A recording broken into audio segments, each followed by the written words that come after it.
right, so here you go. So here's my version of the McMurray's test. So for potential meniscal tear, we're gonna left everything here because at least allows us to kind of look at, find those depressions. I find the depressions.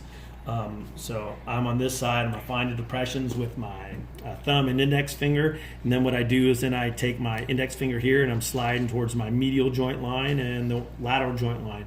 So I kind of keep my fingers in those areas. I then lift the leg up a little bit more, so I'm kind of into flexion here. And then what I do is then I'm taking the leg and I'm kind of, if you see where I've kind of got this internal rotation of the foot and then external rotation, and I'm basically what I'm doing is just kind of like trying to do like a grind a little bit, and I'm kind of applying a little pressure where my force is going up the tibia, kind of compressing. And so I've got this, so I grab the heel, if you see that, and I'm just kind of grinding back and forth. And then there's the modifications on this are where we could externally rotate the foot and then apply that kind of valgus force as going in, and then come back up, and then internally rotate, and then a varus force going out like that.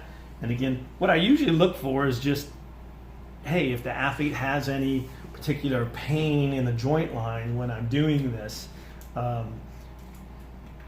maybe a good indicator that there's a meniscal lesion, a meniscal tear. Okay, so it's kind of it's a tough test to kind of get used to doing, and I'd always say, look at some other textbooks, other information too, for this test. Okay, all right. So again, that would be the McMurray's.